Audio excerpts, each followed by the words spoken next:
March is full of madness, and the ACC is showing why they are the best conference in the country when it comes to hoops. They are dominating on both the men's and women's side. We'll talk about who's still dancing today and why you should get excited about each one of these bad boys.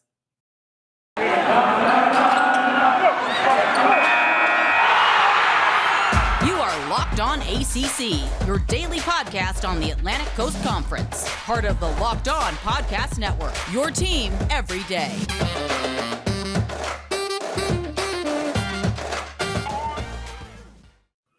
What's going on, everybody? Welcome to today's edition of Locked On ACC. I'm your host, Candace Cooper, joined by my co-host on Mondays, Kenton Gibbs of Locked On Wolfpack. Today's episode is brought to you by StatHero. StatHero is reshaping the way you play fantasy sports. Dozens of house-based games to play daily. No sharks, no funky props, just your skill versus the lineups you choose. Sign up today at stathero.com/lockedon. Kenton, how you feeling? How was your weekend? It was a weekend, and it was not being obligated to work was nice. So there's always some value in just the day Saturday and Sunday being bought up.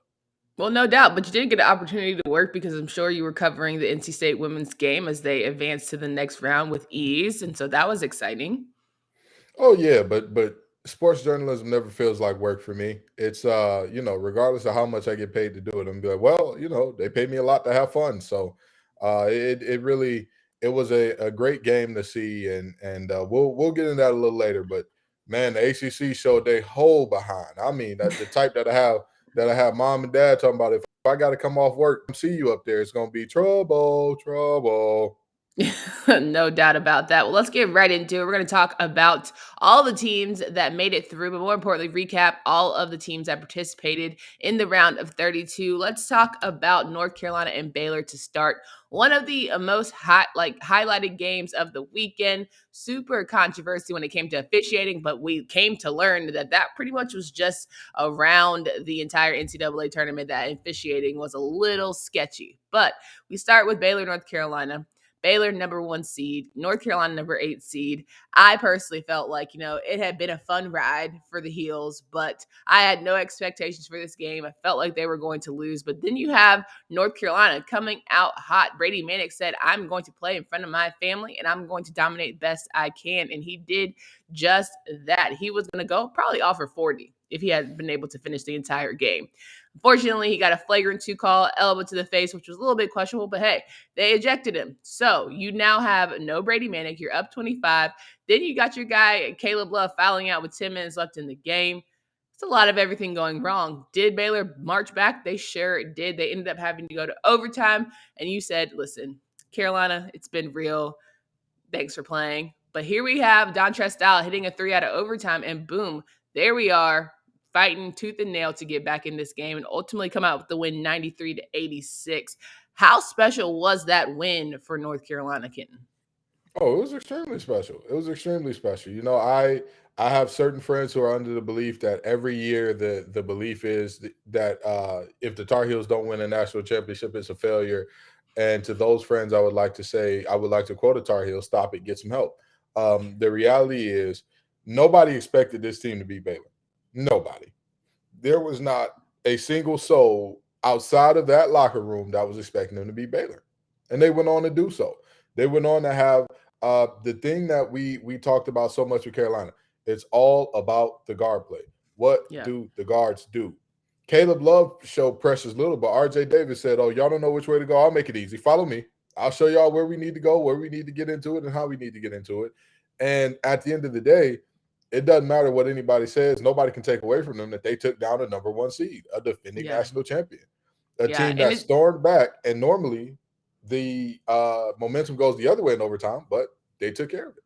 Yeah, it's crazy when you talk about RJ Davis finishing with 30 points on the night. He just comes alive when the team is feeling the energy. I think he runs and feeds off other players, and you could just tell the way they were energetic about it. He was just like, all right, I'm matching and then I'm exceeding said energy. But again, Brady Manek, 26 points and ejected. Can you imagine how many points he would have had he stayed into the game? But that momentum shift, even in the post locker room, you can tell he was just relieved, a little bit sad almost that he didn't feel like he helped his team enough. And I'm sitting here like, bro, Only reason they're in this game is because of a lot of the points that you put up.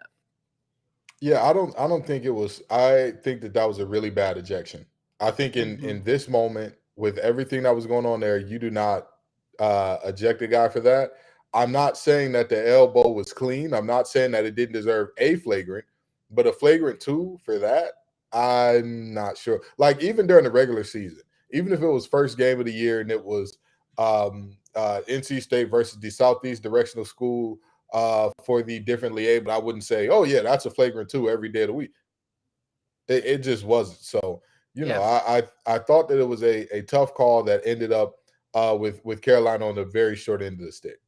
Yeah, no doubt about that. And then you see 13 points coming off from the bench, which you're saying to yourself, 13 points off the bench, that's not that great. But when you know that your bench is only Puff Johnson, Justin McCoy, and freaking John Style, you're just happy to be here. I just knew that Carolina was going to trick this game off. I just knew it. I knew when the Baylor came back that it was just going to be like, all right, this is how the story goes. But did you notice, or maybe it was just me, like every team that was the higher seed somehow just like either got back into games and ended up winning throughout the entire tournament on the men's side, or was able to like barely squeak out with a loss or how it goes. I just felt like the officiating was very lopsided for the higher seeded teams.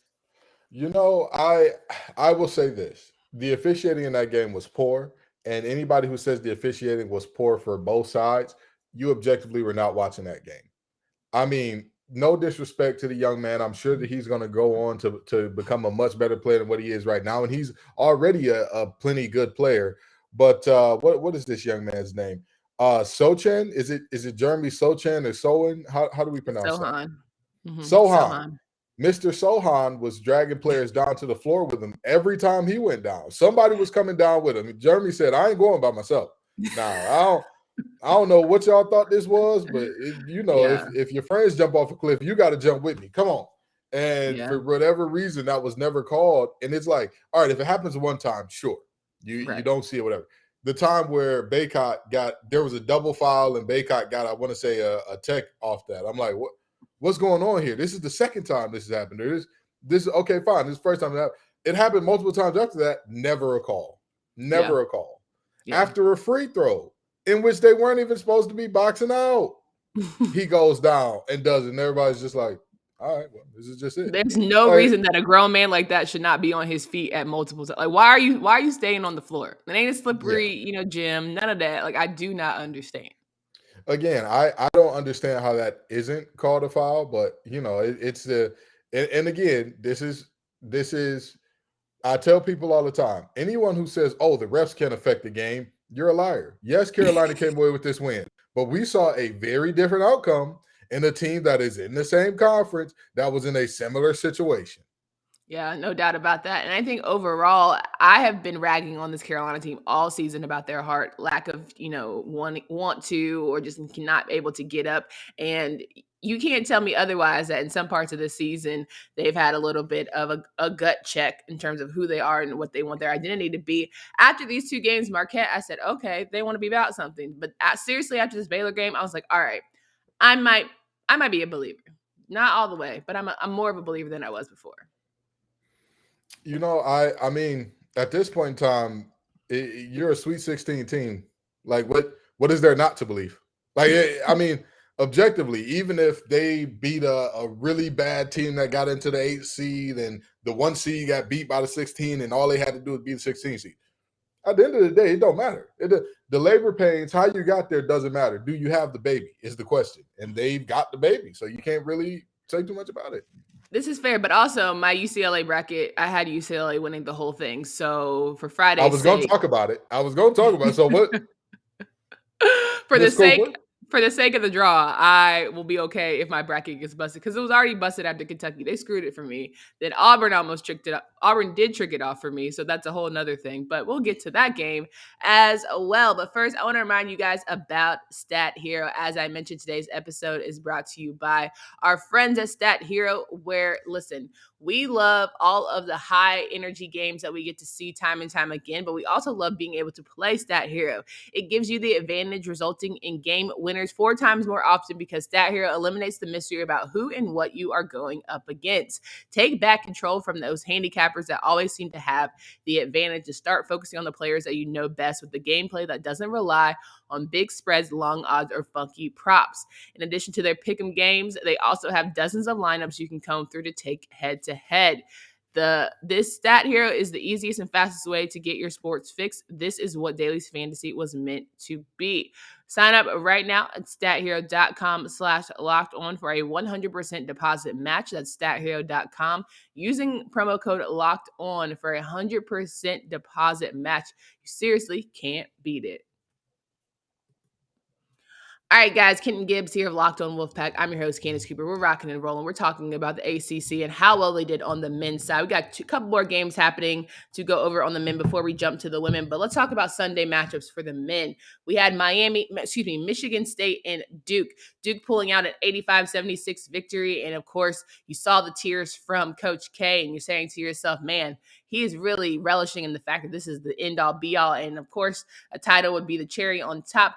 I don't know if this Duke team is going to do it, but they survive and they absolutely advance. Now we y'all know me now. We had to talk about the officiating in the North Carolina game. I'm not saying that that there were not some creative calls to help Michigan State and Duke get together in this matchup. I'm not saying that didn't happen. With that being said, I think that this game was a very, very it was a very entertaining game, and I think that folks who are on the and I know we're talking ACC, but I got to talk about Michigan State here just for a second, just to draw a parallel. Okay. The reality is, Izzo has had a couple of quote unquote down years. And so people are like, oh, well, does the program, certain people are saying, does the program need to move on? Look at the guy across from Izzo in that game, and look what's happened with him. Every year was not a up year for Coach K. Last year, they were in the bottom 5 of the ACC. Just last year. But we can blame COVID for that, right? Oh, okay. Also, so all the other players didn't have it. Has Michigan State ever won a national championship? All right, so I'm going to pretend like you didn't say that, and we're going to keep going. No, I'm being dead serious. They've won multiple. With Izzo? Oh, my God. Candace. Stop Why are you saying that like that? With Izzo? Yes. Yes. How Izzo's many? a pretty big deal. I want to say at least 1 or 2, at least. I don't think so. Huh? I don't think 2. I mean, either way, he's been an excellent coach for them for quite some time. Being an excellent coach and winning a national championship are 2 different things. I mean, but the fact of the matter is you don't get rid of a coach who's led you to multiple Final. I know for a fact he has at least 3 or 4 Final Four appearances. And to have that on your resume with a national championship, you don't really walk away from that. Mm-hmm. I'm looking it up right now because it's bothering me. Tom Izzo, let's see here.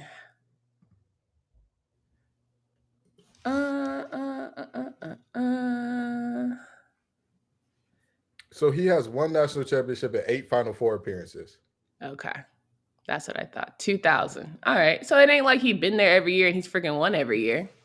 I'm not saying that he's been there and won every year. That's not a realistic standard for any coach. So he's the Coach Boeheim of the ACC. Like, I'm sorry, I don't know, Big Ten like that. And I don't know Tom Izzo like that. I'm not studying him. I cover the ACC for a reason. My bad. I also am not a big hoop fan. My freaking bad. But I will say, Izzo is always the one who's like, oh, top of mind. He's such a damn good coach. After some point, Coach K has 5 of these bad boys. How many does Coach Roy have? They're in a separate bracket. How many does Roy have? Roy has like 4. Oh, okay. All right. Yeah. He was assistant in Kansas. Yeah. Again, I Coach Izzo is that's not a one-off or a like, hey, we can just go replace him and it's time for the program to move on from him. He's a lifer. He's a do it until he doesn't want to do it anymore type of guy. He's earned that.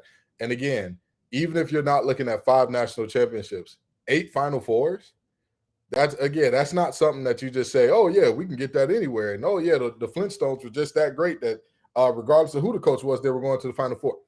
Mm-mm, Well, Duke that's not won the this reality. game, so let's maybe talk about them. Well, yeah, I just wanted to get out that folks who were looking at coaches on saying, oh, it may be time, knock it off. Again, no coach is should be expected to have an up year every year. But now on to Duke. Duke did what we expected them to do as far as just being wildly balanced. Wildly balanced. You could get it from everywhere. You have Paolo scoring from all over the floor, Wendell Moore Jr. from the perimeter, Williams on the inside. I mean, and I forgot Roach as well. This team showed a balance in this game that they had not shown for it had not been an all season thing to see all of these guys show up at the same time. And against the quality Michigan State team, that's important.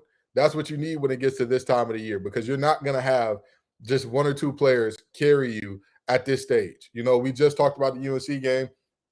Look at the work that Manek did before he got put out. RJ Davis put up 30. Baycott was dominating the down low. The boards were his. The paint was his. So, the reality is you need balance when you're looking at these situations, and they had it.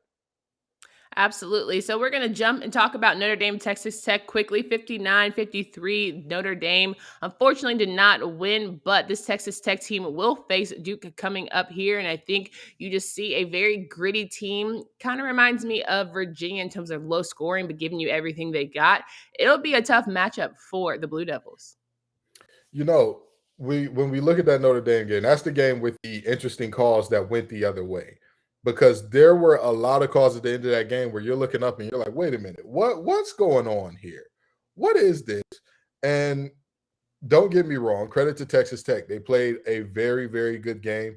Texas Tech is another one of those teams that just they've got a little bit of something everywhere. And to think that this roster was completely retooled in the last year or two, I mean, they had a Final Four run in 2019. Only one player from that team is left. That is absolutely amazing. So, this Duke team is there. It's going to be a situation where Duke is going to be the more talented team, player for player, man for man. Whose players are going to have longer careers in the NBA? It'll be Duke. But with that being said, what is going to become of this game? Which Duke are we going to see? Are we going to see the Duke from the ACC tournament? Or are we going to see the Duke that we've seen in the NCAA tournament so far? And Joe Giglio of 99.9 The Fan brought up a good point when he tweeted out, and I agreed with it in saying that Duke is so used to, their players are so used to playing other elite AAU type guys to where it's like you want to go head to head and you want to have runs with the best of the best. Texas Tech is not that team. And so will Duke be able to step up and kind of match that energy? And if they see themselves as being the more dominant, but in tournaments like this, there's nothing more like a team like Texas Tech thrives off better than to know they can step up and go toe to toe with a Duke like St. Peter's. They're not scared of anything. Boys from New Jersey and New York, they've literally have to deal with life issues, beyond. Not to say that Duke doesn't, but a little different scale, right? So I think it's just, will Duke be able to play with these boys and run them out of the gym? We'll certainly have to see there. Want to talk about Miami and Auburn. Miami picking up the big win, 79-61. Nobody expected the Hurricanes to win, except maybe the Hurricanes. And it was a great game to watch, to me, seeing the ACC dominate, but more importantly, how everyone had hyped the SEC up so much. And yet when I was watching that game, I saw Auburn give up. Like in a tournament to where literally every second counts. I felt like with a minute left, they felt like there was no hope, and you could see it on all of their faces. They were just playing out of sorts every single possession, damn near. Let me ask you this. Do you remember who I said was the key piece for Miami? That if this player is firing on all cylinders, Miami can go as far as they want? Isaiah Wong. And who was the leading scorer in this game? Isaiah Wong. I mean, ladies and gentlemen, this is why you come to Locked On ACC. We gonna tell you what it is, what it ain't, what it could be, and what it can't.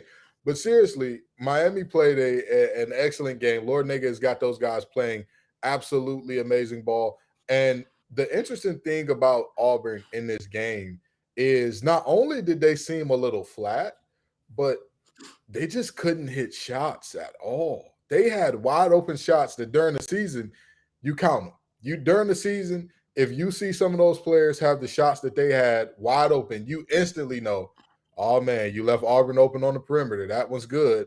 And it just did not happen for whatever reason. So, I think that Miami, again, they played a great game. There is no ifs, ands, or buts about it. There is no disrespecting what Miami did here, but Auburn definitely did not help themselves out, missing everything. They couldn't throw a rock in the ocean from the beach, and that's never going to be um, that's never going to be a strategy for success in this time. Like that's just the reality. That's just the reality. You're not going to see teams shooting poorly from everywhere on the floor, darn near, and still coming out with a win at this time of the year. 100%. Let's talk about these ladies here for just a second. But all Built Bars, it's time to get in on that action this time of year. We know you're watching March Madness. You will love a delicious treat. We'll have you tried Puffs. If you haven't, you're missing out on one of Built Bar's best tasting bars. Puffs are the first ever protein infused marshmallow. They're fluffy, they're marshmallowy. They're not just a protein bar, they are a treat.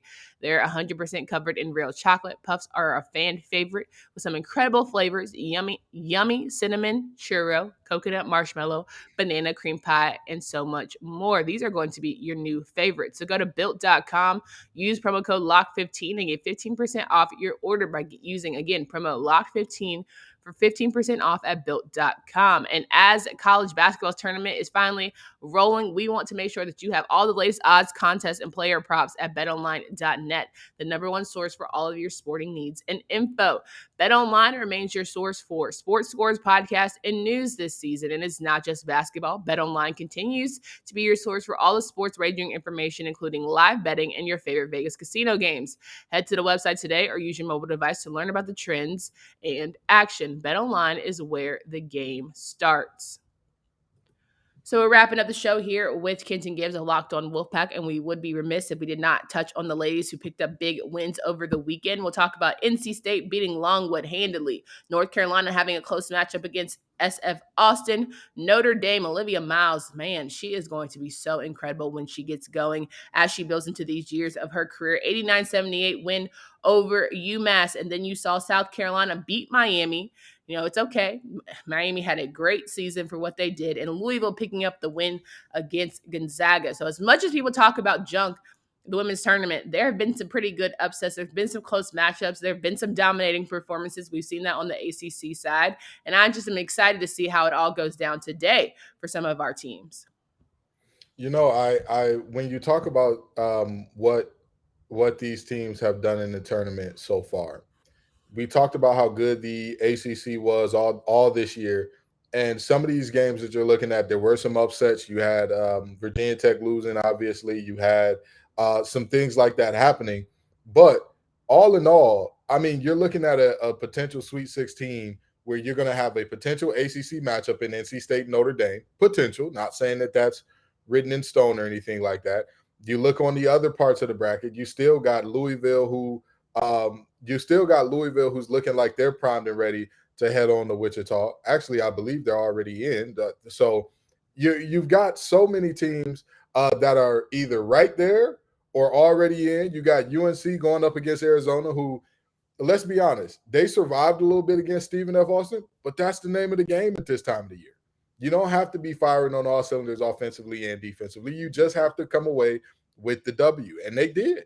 And that's what matters at this time of the year. So I think that both the men and women of the ACC are truly putting on a show and really doing some great things as far as making it happen and getting into the territory of, hey, when you look around at the Elite Eight, when you look around at the Sweet 16, we're gonna have to be, by volume numerically, one of the better conferences. You cannot avoid us and say, oh, this is what they are or are not, because we're here.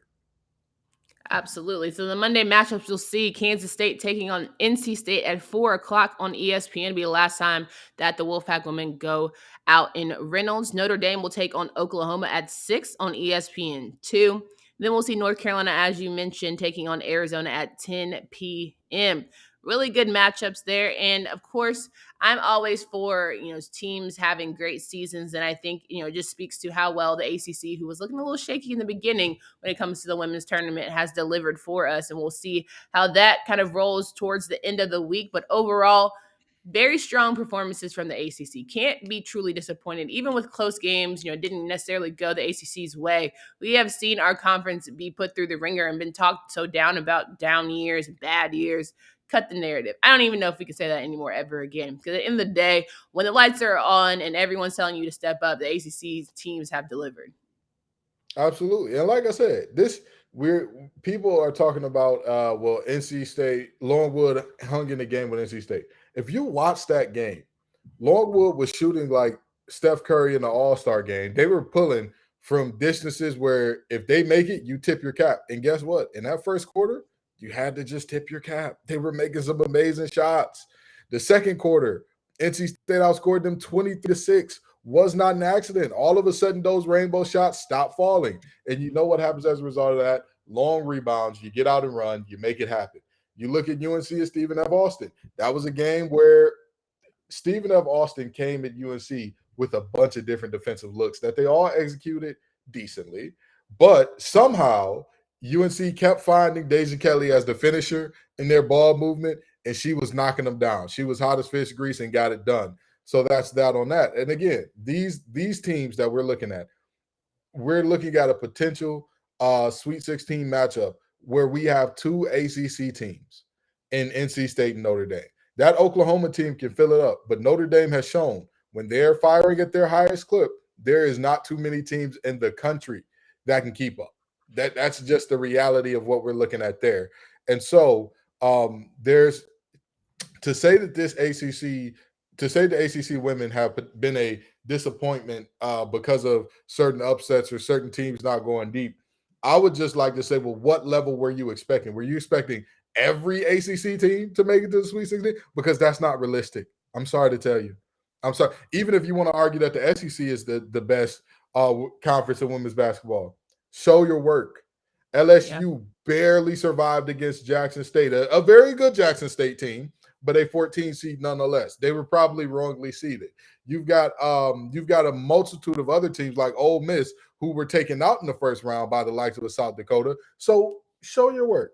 Show me how you came to the conclusion that the ACC is not one of, if not the best women's basketball conference. 100% agree. Kenton, it's always a pleasure to have you here on the show. Can you please remind folks of where they can find you, follow your work? Absolutely. You can find me on Twitter at LO_Wolfpack. You can also find me at Locked On Wolfpack, wherever you're listening to this podcast. No doubt. Guys, come back tomorrow as we preview some of the games heading into the weekend with JJ Jackson of Locked On Blue Devils. Hope you guys have a great rest of your day. For Candace Cooper and Kenton Gibbs, until next time.